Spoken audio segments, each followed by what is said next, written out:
한번 시작해 보겠습니다. 네, 저는 오늘 벌트 논문에 대해서 발표를 하게 됐는데요. 벌트는 이제 Bidirectional Encoder Representations from Transformers 이제 이라는 거의 줄임말이고 제 사실 이 벌트라는 제 줄임말을 잘 뜯어 보면은 이 논문이 말하고자 했던 바가 그 안에 다 담겨 있는 것 같아요. Bidirectional 인코더, 레프레젠테이션, 트랜스포머 이런 것들이 되게 다 중요한 개념들인 것 같은데 그걸 하나하나씩 좀 풀어가면서 얘기를 해보도록 하겠습니다. 일단은 뭐 가장 기본적으로 언어 모델이란 무엇인가부터 가볍게 짚어보면은 기본적으로는 이제 단어 혹은 이제 우리가 토큰이라고 부르는 단위의 등장 확률을 추정하는 모델이라고 볼 수 있을 것 같아요. 그래서 지금 오른쪽에 보시면은 나는 밥을 이라는 문장이 있다면 그 다음 토큰으로 그 다음 단어로 어떤 게 올 수 있을지를 확률적으로 예측하고 뭐 그런 이제 일을 하는 게 언어 모델이라고 볼 수 있을 것 같아요. 이제 이걸 활용해서 우리가 자연어 처리라고 하는 분야에서 되게 많은 뭐 일을 할 수 있는 것 같고요. 그래서 이 언어 모델이 사실 뭐 벌트가 등장하기 전에도 여러 가지가 있었고 그리고 그 대표적으로 그 당시에 가장 좀 각광받던 모델 중 하나인 GPT가 그 직전에 등장을 했었는데 GPT 같은 모델이 가지고 있는 한계점이 있었어요. 그래서 한계점이 뭐였냐면은 GPT 같은 모델은 이제 단방향 학습이라고 불리는 그런 학습 방법을 따라가게 됐었는데 이거는 이제 어, 왼쪽에서 이제 오른쪽으로 혹은 오른쪽에서 왼쪽으로만 이제 토큰을 예측할 수 있는 구조라서 지금 여기서 예시 같은 거 보시면은 나는 식당에서 밥을 이라는 문장이 있다면 그 다음 토큰이 뭔지를 예측하는 방식으로 학습이 되었기 때문에 뭐 요런 다음 토큰을 생성해내는 작업에는 적합했지만 근데 이제 문맥이 길어지거나 아니면은 어떤 이제 좀 뒤에 있는 좀 나중에 있는 문장의 맥락을 가져오거나 요런 작업에는 좀 어려움을 겪고 있었던 거죠. 그리고 특히 이제 이 GPT라는 모델을 사전 학습을 한다고 해도 그 다음에 활용하는 방법이 좀 복잡했다고 합니다. 그래서 이제 그런 한계점들이 있었어서 이제 벌트가 등장하면서 어떻게 보면은 이 한계점을 좀 극복했다고 볼 수 있을 것 같은데요. 벌트는 이제 양방향 학습이라는 거를 이제 처음 도입을 했는데 이거는 이제 특정 토큰들을 문장 중간에서 선별해서 이제 마스킹을 하는 식으로 그리고 그 마스킹을 한 토큰들을 모델이 예측하게 하는 방식으로 학습을 시키는 건데 이렇게 하면 여기 예시에서도 보이는 것처럼 뭐 나는이라는 왼쪽 맥락과 밥을 먹었다라는 오른쪽 맥락을 같이 모델한테 학습시켜서 결국 중간에 어떤 토큰이 들어갈 수 있는지를 모델이 알 수 있게 학습을 시키는 방법이라고 합니다. 그래서 문장을 이해하는 건 물론이고 이제 전체 문맥을 좀 더 잘 이해하도록 모델이 훈련된다라고 보시면 될 것 같아요. 그래서 월트가 이렇게 양방향 학습을 한 모델로 이제 등장을 했고 구체적으로는 두 가지 핵심 학습 기법을 제안을 했어요. 그래서 하나는 방금 소개해드린 단어 일부를 이제 마스킹 처리해서 마치 우리가 빈칸 채우기 하는 것처럼 하는 거가 있고 두 번째는 이제 문장을 쌍으로 받아서 두 문장 간에 어떻게 연결이 되는지 연결이 되는 문장인지 아닌지를 학습하는 것. 이 두 가지 방법을 벌트가 제안을 했는데요. 첫 번째인 마스크드 랭귀지 모델이라는 거는 방금도 설명드렸지만 무작위로 이제 15% 정도의 토큰을 마스킹 처리하고 그리고 그 마스킹 처리된 토큰을 원래 단어가 뭐였는지 예측하게 만들어서 모델이 그런 식으로 학습을 시켜서 모델이 좌우 문맥을 동시에 고려한 상태로 추론을 할 수 있게 만들었다고 합니다. 그래서 좀 더 구체적으로 보자면은 15% 토큰을 무조건 다 마스킹을 하는 건 아니고요. 15% 토큰을 골라서 그중 80%의 토큰을 마스킹을 하고 10%는 뭔가 랜덤한 그냥 다른 단어로 대체해 버리고요. 여기 보시면은 뭐 My dog is hairy라는 문장이 있었다면 마스크라는 스페셜 토큰을 넣거나 아니면 10%의 경우에 이런 사과, 애플이라는 랜덤한 단어를 넣거나 아니면 이제 마지막 10%는 원래 토큰을 넣고 이런 방식으로 이제 그 15% 안에서도 이렇게 쪼개서 마스킹 처리를 했다고 합니다. 그래서 뭐 이렇게 했던 이유들은 뭐 자세히 나오긴 하는데 네, 이제 나중에 이제 사전 학습된 모델을 뭐 파인 튜닝하거나 할 때에 이렇게 마스킹 토큰이 항상 존재하면 파인 튜닝 작업에 문제가 생겨서 뭐 이 중에 80%는 마스킹하고 10%는 이렇게 했다고 해요. 근데 어쨌든 중요한 거는 랜덤으로 토큰을 선택해서 마스킹을 처리하고 마스킹 처리한 토큰들을 학습하도록 했다. 이게 핵심이고요. 그 다음에 두 번째 학습 기법은 Next Sentence Prediction인데 이건 이제 마스킹된 그 토큰들을 포함하는 문장들을 가지고 와서 두 개의 문장을 놓고 이 두 문장이 서로 연관성이 있는지 없는지를 이제 모델이 추론하게 만드는 작업이라고 합니다. 그래서 여기 보시면은 이제 이런 식으로 첫 번째 문장이 있고 그 다음에 두 번째 문장이 이렇게 있는데 보시면 The man went to mask store라는 이제 마스킹 처리된 문장과 두 번째 문장인 He bought a gallon 뭐 똑같이 마스킹 처리된 문장이 있다면 걔네들은 이제 연관이 있다 하면은 is next라는 라벨을 주고 연관이 없는 뭐 뜬금없는 문장이다라고 하면은 not next라는 라벨을 주는 방식으로 두 문장이 주어졌을 때 얘네들 간의 연관 관계를 학습하게 만들었다고 합니다. 그래서 이 두 가지 방식을 선택해서 이제 벌트라는 모델을 학습시켰다고 하고요.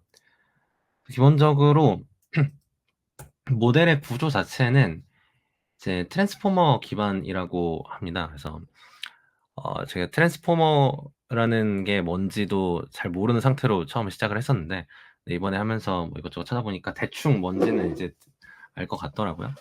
그래서 뭐 쉽게 말하자면 문장에 있는 모든 토큰들이 서로 다른 토큰과 어떻게 관계되고 있는지를 모델한테 이해시키는 방식으로 뭐 이 아키텍처가 구성되어 있다인 건데 어쨌든 벌트도 트랜스포머라는 이제 그 아키텍처를 기반으로 만들어져 있었고 이 트랜스포머 기반으로 만들어져 있었기 때문에 또 양방향 학습도 가능했다라고 이제 뭐 논문에서는 말을 하고 있는 것 같아요.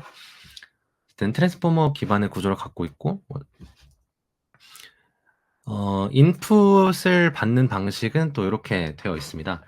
그래서 인풋을 문장으로 받으면 이제 세 가지 임베딩을 통해서 이 인풋을 프로세싱 하는데 하나는 일단은 들어온 문장을 토큰 단위로 쪼개서 임베딩을 시키고요. 뭐 이러면 이제 우리가 흔히 아는 이제 단어 단위랑 비슷한 의미 단위로 분절된 그런 토큰들을 이제 가져와서 임베딩을 하고 그 다음에 아까 이제 벌트가 문장 쌍을 받는다고 했는데 이게 첫 번째 문장에 해당하는지 아니면 두 번째 문장에 해당하는지 하는 라벨을 붙여주는 세그멘트 임베딩이 있고 그 다음에 마지막으로 각각의 토큰이 이 문장 안에서 다른 토큰들과 가지는 상대적인 위치가 무엇인지를 또 이제 임베딩해서 인풋으로 처리한다고 합니다. 그래서 이렇게 세 가지 임베딩으로 나눠서 인풋을 처리하고 여기 보시면 CLS, 뭐 SEP, 뭐 이런 스페셜 토큰들이 있는데 이거는 뭐 다른 건 아니고 그냥 CLS는 이 문장이 시작했다 표시고 SEP는 이거는 이제 문장 A랑 문장 B가 같이 왔을 때 문장들이 좀 구분될 수 있도록 넣어준 스페셜 토큰이라고 합니다. 그래서 여기 주목할 만한 점은 우리가 My dog is cute, 뭐 he likes play, 뭐 이런 것들은 단어 단위로 되어 있는 게 명확히 보이지만 ing 같은 경우에는 얘는 단어가 아니고 이제 하고 있다는 걸 의미하는 토큰인데 이제 요거를 보면은 이제 플레잉이 플레이와 잉이라는 토큰으로 이제 의미 단위로 분절되어서 임베딩이 되고 있다라는 거를 확인할 수 있습니다. 그래서 벌트는 이제 크게 두 가지 버전으로 소개가 되는데요. 벌트 베이스가 있고 벌트 라지가 있습니다. 그래서 각각은 이런 이제 스펙을 가지고 있는데 12레이어, 뭐 24레이어 이렇게 스펙이 나뉘어서 있는데 이 중 이제 논문에서 얘기하는 거는 벌트 베이스가 지금 뭐 12레이어고 히든 사이즈 768이고 댄샤이트가 12개 있는 게 의도적으로 GPT와 비슷한 규모를 만들었다고 해요. 그래서 GPT와 비슷한 규모를 만들어서 단방향 학습이었던 GPT에 비해 양방향 학습을 시켰더니 모델 사이즈가 동일해도 더 좋은 성능을 내더라라는 거를 보여줄 수 있었다라고 합니다. 그래서 이제 벌트를 학습을 하는 거를 이제 두 가지 단위로 나눠서 좀 설명을 하고 있는데요. 하나는 이제 사전 학습을 하는 것, 그리고 파인 튜닝을 하는 작업을 얘기를 합니다. 그래서 기존에 이제 뭐 벌트나 GPT나 이런 사전 학습된 모델들이 등장하기 전에는 원래 이제 태스크가 있다면 그 태스크에 해당하는 작업들만 학습시켜서 뭐 특정 작업에만 특화된 모델들을 만드는 게 기존의 방법들이었는데, 근데 거대 언어 모델 같은 것들이 등장하면서 사전 학습시키고 모델을 그 다음에 사전 학습시키 라벨이 없는 데이터로 사전 학습을 시킨 후 그 다음에 라벨이 있는 데이터로 파인 튜닝을 하면 처음부터 작업에 특화된 모델을 만드는 것보다 더 비용 효율적이고 성능도 심지어 좋더라라는 라는 이제 발견들이 제시가 됐는데, 벌트가 그런 발견들 중 하나라고 소개를 하는 것 같아요. 그래서 실제로 벌트를 이렇게 두 가지 단계로 나눠서 학습을 시켰더니 작업에 특화된 방식으로 학습을 했던 모델들보다 더 좋은 성능을 냈더라라는 내용이 있다고 합니다. 그래서 뭐 파인 튜닝에 대해서 이제 왜 그러면 이제 사전 학습을 하고 파인 튜닝을 하는 두 단계를 거쳐야 하느냐라고 한다면, 사전 학습을 시킨 모델을 파인 튜닝만으로도 좋은 성능을 낼 수 있게 된다면 사전 학습은 대규모 언어 모델로 만들어졌기 때문에 범용적인 자연어 처리에도 사용할 수 있을 뿐만 아니라 추가 구조를 추가적인 구조의 변경을 최소화하면서 작업에 특화된 모델을 만들 수 있기 때문에 파인 튜닝이라는 이제 기법을 선택해서 더 효율적으로 모델을 학습시킬 수 있다고 합니다. 그래서 실제로 벤치마크를 돌려봤더니 이제 벌트가 이제 그 이전에 나왔던 모델들과 비교했을 때 거의 모든 벤치마크에서 가장 좋은 성능을 냈었고, 뭐 여러 가지 중 하나는 뭐 글루라는 벤치마크나 스쿼드라는 벤치마크에서 거기에서 이제 나와 있는 되게 많은 여러 가지 유형들의 작업들, 뭐 예를 들어서 질문 답변이나 아니면은 어떤 문장 분석이나 뭐 그런 여러 가지 자연어 처리, 자연어 추론 작업들에서 높은 성능을 보였다라고 하고 있습니다. 그래서 이제 이 내용을 다 끝내고 정말로 이 벌트가 제시한 그런 뭐 마스킹하는 학습 방법이나 이런 것들이 효과적이었는지 아니면은 다른 요인이 있었는지를 이제 밝혀내는 작업을 또 소개를 하는데요. 이제 여러 가지 벌트에 사용된 요소들을 하나하나씩 제거해 보면서 정말 그 요소들이 좋은 영향을 미쳤는지를 소개를 하고 있어요. 그래서 MLM, 아까 우리가 봤던 마스킹해서 학습하는 그 학습 방법을 제거해 봤더니 성능이 큰 폭으로 하락했다라고 나오고 있고요. 여기 보시면은 벌트 베이스 베스트 MLM을 사용했을 때가 파란색이고요. 그리고 left right 단방향 좌에서 우 학습을 적용했을 때 이런 식으로 성능이 떨어지는 모습을 보였고, 여기서 좀 더 구체적으로 이제 left right 학습 방법을 취했을 때 보시면 성능이 벌트 베이스보다 훨씬 낮게 나온다. 이거를 볼 수 있습니다. 또 마찬가지로 이제 모델 크기를 좀 가변적으로 가져가면서 모델 크기가 영향이 있었는지도 봤다고 하는데요. 모델의 크기가 클수록 성능이 좋아진다는 것도 벌트를 관찰하면서 확실하게 볼 수 있었다고 합니다. 그래서 아까 봤던 벌트의 두 가지 베리언트, 벌트 베이스랑 벌트 라지 중에서 더 큰 모델인 벌트 라지가 더 높은 점수를 달성하는 거 볼 수 있었고요. 뭐 이렇게 보면은 레이어가 더 많아질수록 히든 사이즈가 더 커질수록 이제 스코어가 점점 더 밑으로 갈수록 높아지는 걸 보일 수 있죠. 그리고 아까 이제 설명을 드렸던 사전 학습하고 파인 튜닝하는 방식과 그리고 그 전에 있었던 피처 베이스드, 그러니까 작업 특화 접근법과 비교를 해봤을 때는 작업 특화로 모델을 학습시켰을 때랑 사전 학습과 파인 튜닝을 거친 벌트 베이스를 비교했을 때 사전 학습과 파인 튜닝을 거친 벌트 베이스가 작업 특화 학습을 진행한 모델만큼 혹은 그 이상으로 성능을 이제 보여주더라. 그러니까 사전 학습하고 파인 튜닝 하는 게 훨씬 더 효율적인 방법이더라. 라는 것도 이제 어브레이션 스터디에서 관찰을 했다고 합니다. 그래서 이렇게까지 하면은 어느 정도 벌트에 대한 소개가 다 끝난 것 같고요. 마지막으로는 이제 벌트가 그때 당시에 등장했을 때 어떤 그 이후로 영향을 줬는지에 대해서 얘기를 하자면 그 전까지 없었던 어떤 매스크트 랭귀지 모델링이라는 하전 학습 기법을 도입을 했고 그리고 이렇게 했을 때 작업 특화된 그런 모델들에 준하는 혹은 그 이상의 성능을 낼 수 있다는 걸 보여줬고 그렇게 해서 사전 학습이랑 파인 튜닝을 표준화했고 그다음에 다양한 변형을 이제 다양한 되게 변형된 모델들이 좀 나오는 계기가 됐었고 그리고 모델 크기를 키우면 성능이 좋아진다는 것도 보여줬기 때문에 더 큰 스케일의 모델을 트레이닝하는 거를 점점 이제 기업들이 하기 시작했다. 뭐 이런 정도의 영향력이 있었다라고 보면 될 것 같아요. 그래서 네, 이 정도인 것 같고요.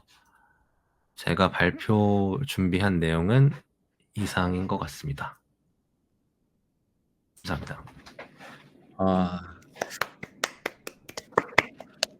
수고하셨습니다. 네.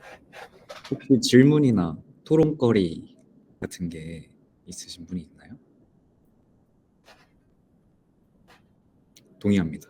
목소리가 굉장히 좋으시네요. 감사합니다. 너무 잘 들었습니다. 제가 그 읽으면서 사전에 먼저 글을 달았었는데, 네. 인트로덕션 읽다 보다가 그 조금 이 유니디렉셔널적인 그 모델에서 바이디렉셔널로 이걸 해봐야겠다라고 생각을 하게 된 그 자연스러운 흐름이 저는 조금 이해가 되지 않더라고요. 왜냐하면 기존에는 거의 유니디렉셔널적으로만 흘러갔었는데 어떻게 이거를 양방향으로 읽어봐야겠다라는 착안을 했을까라는 게 좀 많이 궁금했는데 이거는 그 논문에 나와 있는 질문은 아니고 그냥 좀 함께 토론을 해보고 싶었던 주제였던 것 같아요. 그래서 그런 거에 대해서 조금 어떻게 생각하시는지 궁금했어요. 네, 일단 저도 올려주신 질문 보고 되게 흥미롭다고 생각했던 것 같아요. 논문 자체에서는 그게 어디서 영감을 받았는지가 구체적으로 나오지는 않는 것 같은데 근데 보면은 이제 클로즈 태스크에 대한 언급이 있더라고요. 그래서 빈칸 채우기 문제라고 흔히 불리는 거에서 그거를 이제 적용을 해봤다 이런 정도의 언급이 있는데 어디서 그 빈칸 채우기 아이디어를 떠올렸는지까지는 글쎄요. 어떻게 혹시 다른 분들은 아시는 게 있으신가요? 제가 논문을 조금 덜 읽은 것 같기도 한데 이 버트가 나오기 전에 MLM 그 마스킹 방법이 조금 이미 좀 많이 어느 정도 성행이 된 다음에 버트가 나온 걸까요? 아니면 버트에서 최초로 한번 실행을 한 격이 될까요? 혹시 좀 아시는 분 계신지 궁금합니다. 제 기억상 MLM은 잘 모르겠는데 바이다이렉셔널 어텐션 자체는 엘모에서도 썼던 기법 버트 이전에 그 모델에서도 썼던 걸로 기억을 하거든요. 잠시만요. 맞습니다. 이게 논문에서도 엘모에 대한 간단한 소개는 있긴 한데요. 네. 거기서는 이제 진정한 양방향성은 아니었다라는 소개인 것 같아요. 엘모는 제가 알기로도 이게 앞에서 뒤로 읽고 뒤에서 앞으로 읽은 거랑 그 두 가지를 그 선형 결합했다고 알고 있거든요. 엘모는. 맞아요. 그렇게 나왔던 것 같아요. 그래서 MLM 방식을 채택했던 건 아니었던 것 같고, 뭔가 다른 분들은 예, 제가 채팅창에 저도 의견을 남겼는데 양방향 같은 경우에는 RNN에서도 RNN이 한 방향을 가니까 촉이 너무 처음에 나온 거 잊어버리고 그 기울기 소실 문제가 있다 해서 바이 RNN, LSTM 나오고 나서도 LSTM도 어쨌든 일방향으로 가니까 기울기 너무 이제 초반기 하시게 안 된다 그래서 바이 LSTM. 그러다가 이제 양쪽에 LSTM 쫙 놓고 합친 게 엘모, 그러면서 양방향은 실험이 되고 있었던 것 같고, 일부를 손상시킨 다음에 다시 복구를 시키면서 표현 학습을 시킨다는 아이디어는 오토 인코더에도 적용이 되어 있는데, 오토 인코더는 문장을 통째로 보니까 이제 그 토큰 사이에 그 순서 정보는 이제 소실이 되는데, 이 트랜스포머를 가지고 이렇게 하면은 그 부분까지 잘 된다 하면서 나온 게 아닐까 하는 생각이 듭니다. 그렇게 접근할 수 있을 것 같습니다. 너무 감사합니다. 감사합니다. 감사합니다. 이거는 뭐 맞는 건 아니고 저 이런 생각이 들어서 막 GPT랑 토론을 했더니 맞는 것 같다 그렇더라고요. 오토 인코더도 한번 읽어보고 싶네요. 감사합니다. 너무 좋네요. 혹시 다른 질문이 있을까요? 저는 좀 그 부분도 약간 좀 궁금했는데 이 버트 시절에는 GPT가 되게 GPT-1 시절에 되게 성능도 안 좋고 그래가지고 GPT-1은 반방향이니까 버트로 바이 다이렉션으로 하면은 성능이 좀 좋아지는 것 같다라고 했는데 정작 지금은 이제 대형 모델들이 다 GPT처럼 디코더 모델이고 그러면 오토 리그레시브하게 이제 추론을 해 나가는 모델이잖아요. 그리고 지금은 그런 모델들에다가 이제 프롬프트를 붙이면은 이제 다른 지금 NLP 테스트들도 다 잘할 수 있게 됐는데 그럼 이거 오토 리그레시브 한 건 단방향으로 가는 건데 왜 이게 성능이 잘 나오고 그리고 지금 왜 대형 모델들은 다 주로 그 디코더 모델로 가게 됐을까 이게 조금 궁금하더라고요.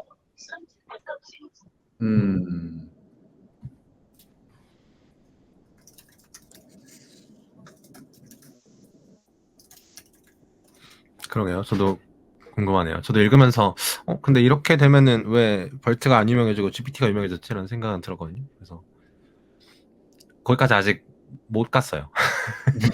그러니까 결국에 버트 기반으로 나온 모델들은 다 이제 이 인베딩 학습이라는 제한된 태스크에서만 지금 이제 살아남은 건데. 네. 그리고 이 분류나 이런 태스크들도 그 LLM이 잘해 이런 식의 분위기가 되고 있잖아요. 그래서 예. 디코더 모델, 그러니까 같은 트랜스포머에서 나온 건데 디코더 모델, 인코더 모델 그리고 인코더 디코더 모델 이런 걸 어떻게 생각하면 좋을까 하는 점이 좀 요새 좀 궁금한 점 중에 하나였어요. 저는 개인적으로 이게 뇌피셜이긴 하지만 버튼은 사실 인베딩, 그러니까 표현력을 만드는 태스크를 하는 모델이고 그 다음에 디코더 같은 경우에는 이제 텍스트 제너레이션 생성을 하는 모델이잖아요. 그러면서 이제 디코더가 만약에 이제 그 표현력을 이제 만드는데 사용되는 모델로 쓰인다면은 사실 뒤에서도 읽겠지만 LLM200이라는 논문에서는 그때도 이제 바이다이렉셔널 어텐션으로 바꾸거든요. 디코더 온리 모델을. 그래서 저는 둘이 하는 태스크가 좀 다르다고 일단 생각을 하고 어떤 표현력을 만드는 과정에서 바이다이렉셔널 어텐션이 좋고 뭐 지금 용비님이 올려주셨다시피 이제 어떤 텍스트 제너레이션 할 때는 오토 리그레시브한 방법이 좀 더 효율적이라서 유니다이렉셔널 어텐션이 더 괜찮지 않나 이런 생각도 들긴 하네요. 개인적인 생각입니다. 저도 그 인코더 계열은 결과값이 벡터 내지는 이게 숫자로 표현이 되는데 디코더 계열은 결국에는 언어로 출력이 되는 게 더 쉽잖아요.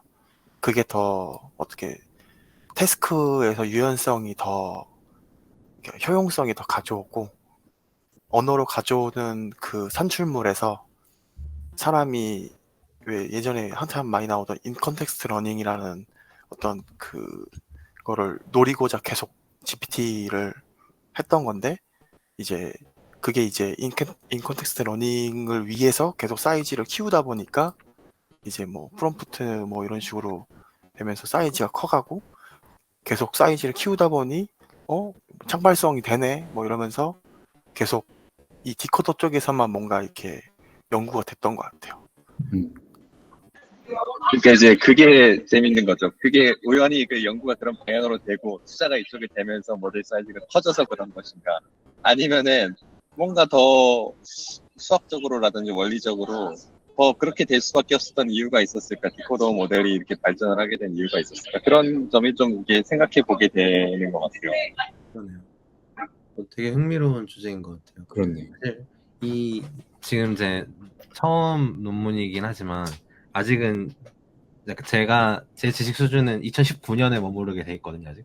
그래서 아직은 2019년이라서 2025년까지 오는 이 논문 읽어가는 과정이 되게 기대가 되네요. 이런 제시해 주신 그런 질문들을 생각하면은 그런 것들도 풀리지 않을까 싶네요. 이거 하다 보면은 뭐 이미 다 논의가 다 끝난 거일 수도 있겠지만 그래도 흥미롭긴 합니다. 좋습니다. 혹시 다른 분 의견 공유해 주실 분 같은 거 있을까요?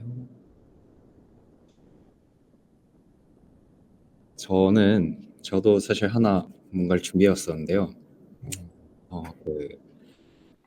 이게 말해도 되는지는 잘 모르겠는데 그 크래프톤이라는 회사 아시나요? 네. 크래프톤 면접을 간 저희 연구실 선배님께서 받은 면접 질문이었습니다. 간단하긴 한데 버튼을 왜 마스킹을 15%만 했을까라는 질문을 받았다고 합니다. 오. 굉장히 진짜 오네요. 오. 그거에 관련해서 논문에서 얘기가 나왔던 게 있던 것 같기도 하거든요. 여러 실험을 해봤더니 그게 최적이었다더라 했던 것 같은데 뭔가 들으신 게 있으신가요? 뭐 후에? 그게 사실 답은 모르겠는데 저도 그 질문이 나왔다는 얘기를 듣고 단순히 그냥 실험적으로 이랬다라는 답변을 기대하고 한 질문은 아닐 것 같아서 좀 찾아봤는데 네.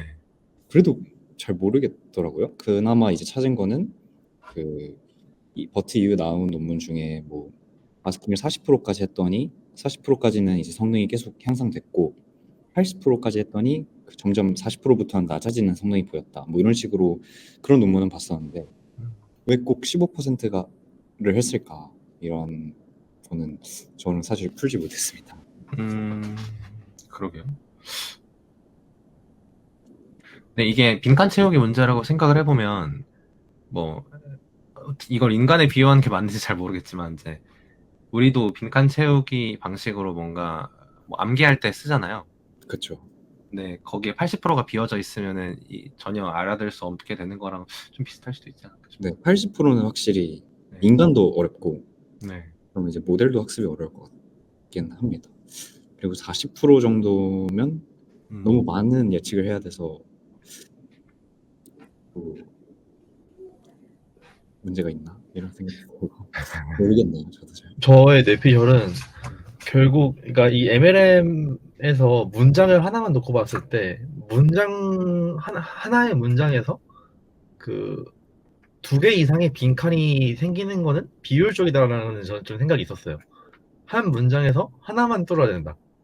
그랬을 때 이 문장이 여러 개가 있는 문서를 봤을 때 뭐 만약에 문장 하나를 평균적으로 뭐 6개, 7개 단어라고 쳐보면 10문장이 있다고 했을 때 60에서 70%가 되겠죠. 그러면 이 70개, 70분의 7 이렇게 하면 10% 나오는데 이 정도? 이러면 또 15%가 되지 않을까 이런 생각도 들긴 합니다. 그러네요. 15%가 7분의 1 정도니까 되게 문장 크기를 7토큰 정도를 한 문장으로 가져왔다고 하면은 되게 말이 되는 그런 계산이네요. 그렇네요. 근데 일단 여기서 이제 논리가 허점이 왜 한 문장에 한 단어만 뚫어야 되냐 이거에 대해서는 할 말이 없긴 하는데 만약에 제가 크래프터 면접을 갔다면 이렇게 말할 것 같아요. 좋습니다. 궁금하네요. 이거에 대해서는 좀 관련 자료가 있으면은 제가 찾아서 공유를 좀 드리도록 하겠습니다. 좋습니다. 일단은 40분이 됐기 때문에 다음 발표로 넘어가는 게 좋을 것 같아요. 수고하셨습니다. 다음 말로 기대하겠습니다. 네, 수고 많으셨습니다. 혹시 진영님 아, 네, 있죠.